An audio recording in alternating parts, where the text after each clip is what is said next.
ನಮಸ್ಕಾರ ಎಲ್ರಿಗೂ, ಹೇಗಿದ್ದೀರಾ? ಫಸ್ಟ್ ಟೈಮ್ ನನ್ನ ಚಾನಲ್ನ ನೋಡೋರು ಸಬ್ಸ್ಕ್ರೈಬ್ ಮಾಡ್ಕೊಂಡು ನೋಡಿ, ಪಕ್ಕದಲ್ಲಿರೋ ಬೆಲ್ ಐಕನ್ನ ಪ್ರೆಸ್ ಮಾಡಿ. ನಾನು ಹಾಕೋ ಎಲ್ಲ ವಿಡಿಯೋಗಳ ನೋಟಿಫಿಕೇಷನ್ ಫಸ್ಟ್ ಬಂದು ತಲುಪುತ್ತೆ. ಇವತ್ತು ಮನೆಯಲ್ಲಿ ಗುಡ್ಪಂಗಳಿ ಅಥವಾ ಪಡ್ಡು ಆದರೂ ಕರಿಬೋದು, ಗುಡ್ಪಂಗಳಿ ಅಂತಲೂ ಕರಿಬೋದು. ಅದನ್ನು ಮಾಡಿದ್ದೀವಿ ಟಿಫನ್ಗೆ. ಅದಕ್ಕೆ ಏನೇನು ಪದಾರ್ಥಗಳು ಹಾಕಿದ್ದೀವಿ, ಹಿಟ್ಟಿಗೆಲ್ಲ ಏನೇನು ಹಾಕಿ ಮಿಕ್ಸ್ ಮಾಡಿ ರೆಡಿ ಮಾಡಿ ಇಟ್ಕೊಂಡಿದ್ದೀನಿ ಅಂತಂದರೆ, ರೇಷನ್ ಅಕ್ಕಿ 1-2 ಗ್ಲಾಸ್ ಹಾಕೀನಿ, ಉದ್ದಿನಬೇಳೆ 1 ಪಾವು ಗ್ಲಾಸು ಅಂದರೆ ಅರ್ಧ ಗ್ಲಾಸ್ಗಿಂತಲೂ ಸ್ವಲ್ಪ ಕಮ್ಮಿ. ಆಮೇಲೆ ಮೆಂತ್ಯಕಾಳು 1 ಸ್ಪೂನು, ಕಡಲೆಬೇಳೆ 2 ಸ್ಪೂನು, ಹೆಸರುಬೇಳೆ 2 ಸ್ಪೂನು, ಅವಲಕ್ಕಿ 4 ಸ್ಪೂನ್ ಹಾಕ್ಕೊಂಡಿದ್ದೀನಿ, ಮತ್ತು ಸಾಬುದಾನಿ 4 ಸ್ಪೂನ್ ಹಾಕಿದ್ದೀನಿ.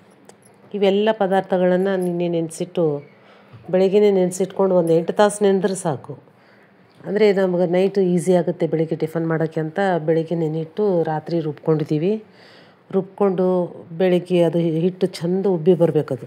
ಉಬ್ಬಿ ಬಂದಿದೆ ಅದು ಉಬ್ಬಿ ಬಂದಿರೋ ಹಿಟ್ಟಿಗೆ ಸ್ವಲ್ಪ ರುಚಿಗೆ ಉಪ್ಪು ಹಾಕಿ ಎಲ್ಲ ನೀಟಾಗಿ ಕಲಿಸ್ಕೊಂಡು, ಇದು ಪಡ್ಡು ಮಾಡೋ ಅಚ್ಚಿದೆಯಲ್ಲ, ಅಚ್ಚಿಗೆ ಸ್ವಲ್ಪ ಎಣ್ಣೆ ಹಚ್ಕೊಂಡು ಸವರ್ಕೊಂಡು ಪಡ್ಡಿನಿಟ್ಟು ಹಾಕಬೇಕು. ಅದರಲ್ಲಿ ಹಾಕಿದರೆ ಇದು ಬೆಂದಿರೋದು ಗೊತ್ತಾಗುತ್ತೆ ನೋಡಿ. ಇದು ಬೆಂದಾದ ನಂತರ ಇಲ್ಲಿ ತಿರುವಿ ಹಾಕಿದ್ದು. ಇದು ಪಡ್ಡಿಗೆ ಕಾಂಬಿನೇಷನ್ ಅಂದರೆ ತೆಂಗಿನಕಾಯಿ ಚಟ್ನಿ ಮಾಡಿದ್ದೀನಿ. ತೆಂಗಿನಕಾಯಿ ಚಟ್ನಿಗೆ ಸಿಂಪಲ್ಲಾಗಿ ಏನು ಹಾಕಿದ್ದೀನಿ ಅಂದರೆ, ಹಸಿ ಕೊಬ್ಬರಿ ಒಣ ಕೊಬ್ಬರಿ ಇದ್ದವ್ರು ಒಣ ಕೊಬ್ಬರಿ ಕೂಡ ಹಾಕ್ಕೋಬೋದು. ನಾನು ಹಸಿ ಕೊಬ್ಬರಿ ಹಾಕ್ಕೊಂಡಿದ್ದೀನಿ. 4 ಹಸಿಮೆಣಸಿನ್ಕಾಯಿ, ಬೆಳ್ಳುಳ್ಳಿ 4 ಎಸಳು, ಸ್ವಲ್ಪ ಪುಟಾಣಿ ಹಾಕ್ಕೊಂಡು ರುಬ್ಬಿ ಇಟ್ಕೊಂಡಿದ್ದೀನಿ. ಸ್ವಲ್ಪ ರುಚಿಗೆ ಉಪ್ಪು ಹಾಕಿ ರುಬ್ಬಿ ಇಟ್ಕೊಂಡಿದ್ದೀನಿ ಚಟ್ನಿ. ಈ ಪಡ್ಡಿಗೆ ಒಳ್ಳೆ ಕಾಂಬಿನೇಷನ್, ಬಹಳಷ್ಟು ಟೇಸ್ಟ್ ಆಗಿರುತ್ತೆ ಇದು. ಪಡ್ಡು ಕೂಡ ಬಹಳಷ್ಟು ಸ್ಮೂತಾಗಿ ಬಂದಿದೆ. ಒಂದು ಸಲ ಮಾಡಿ ನೋಡ್ಬೋದು ನೀವು. ಯಾರ್ಯಾರು ಮಾಡಿಲ್ಲ, ಫಸ್ಟ್ ಟೈಮ್ ಮಾಡೋರು, ಈಗ ಹೆಚ್ಚಾಗಿ ಹೊಸ್ದಾಗಿ ಮದುವೆಯಾಗಿದ್ದು ಬಂದ ಹುಡುಗಿಯರಿಗೆಲ್ಲ ಗೊತ್ತಿರಲ್ಲ. ಅವರೆಲ್ಲ ನೀಟಾಗಿ ನೋಡಿಕೊಂಡು ಮಾಡಿಕೊಂಡು ತಿನ್ಬೋದು. ಯಾರ್ಯಾರು ಕೆಲವೊಬ್ಬರಿಗೆ ಇದು ಪಡ್ಡು ಮೆತ್ತಗೆ ಆಗಿಲ್ಲ, ಗಟ್ಟಿ ಆದವು ಅಂತ ಹಿಂಗೆಲ್ಲ ಹೇಳ್ತಾರೆ. ಈ ಥರ ಇಷ್ಟೆಲ್ಲ ಪದಾರ್ಥಗಳು ಹಾಕಿದರೆ ಅದು ಗಟ್ಟಿ ಆಗ್ಲಿಕ್ಕೆ ಸಾಧ್ಯನೇ ಇಲ್ಲ.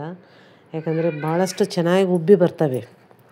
ಮತ್ತು ಇದಕ್ಕೆ ನಾವು ಸೋಡಾ ಏನೂ ಬಳಸಲ್ಲ. ನಾವು ಏನು ಐಟಮ್ ಮಾಡಿದರೂ ಕೂಡ ಸೋಡಾ ಬಳಸಲ್ಲ. ಸೋಡಾ ಸುಮ್ಮನೆ ಅದು ಹೊಟ್ಟೆ ಉಬ್ಬುತ್ತೆ ಅಂತ. ಇಷ್ಟು ಹಾಕ್ಕೊಂಡು ಮಾಡಿದರೆ ಬಹಳಷ್ಟು ರುಚಿಯಾಗಿ ಬರ್ತವೆ ಪಡ್ಡುಗಳು. ಮತ್ತು ಇದು ಹಿಟ್ಟಿಗೆ ಇನ್ನೂ ಟೇಸ್ಟ್ ಬರಬೇಕಂದ್ರೆ ಹಿಟ್ಟಿಗೆ ಒಗ್ಗರಣೆ ಹಾಕ್ಕೊಂಡು ಕೂಡ ಮಾಡ್ಬೋದು. ಅದರಲ್ಲಿ ಸ್ವಲ್ಪ ಎಣ್ಣೆ ಹಾಕ್ಕೋಬೇಕು. ಒಗ್ಗರಣೆಗೆ ಎಣ್ಣೆ ಹಾಕ್ಕೊಂಡು ಜೀರಿಗೆ, ಸಾಸಿವೆ, ಆಮೇಲೆ ಸ್ವಲ್ಪ ಕರಿಬೇವು, 1-2 ಹಸಿಮೆಣಸಿನ್ಕಾಯಿ, ಉದ್ದಿನಬೇಳೆ, ಕಡಲೆಬೇಳೆ ಹಾಕ್ಕೊಂಡು ಒಗ್ಗರಣೆ ಹಾಕ್ಕೊಂಡು ಹಿಟ್ಟಿಗೆ ಕಲಸಿ ಕೂಡ ಮಾಡ್ಬೋದು. ಇದು ಭಾಳಷ್ಟು ರುಚಿಯಿಂದ ಆಗ್ತವೆ. ನನ್ನ ಚಾನಲ್ನ ನೋಡಿ ಇಷ್ಟ ಆದವರು ಸಬ್ಸ್ಕ್ರೈಬ್ ಮಾಡ್ಕೊಂಡು ಲೈಕ್, ಶೇರ್, ಕಮೆಂಟ್ ಮಾಡಿ. ಹೆಂಗೆ ಬಂದವಂತ ಹೇಳಿ. ಧನ್ಯವಾದಗಳು ಎಲ್ರಿಗೂ. Thank you so much. ಹೀಗೆ ನಾ ಹಾಕೋ ವಿಡಿಯೋಗಳನ್ನು ನೋಡ್ತಾ ಇರಿ.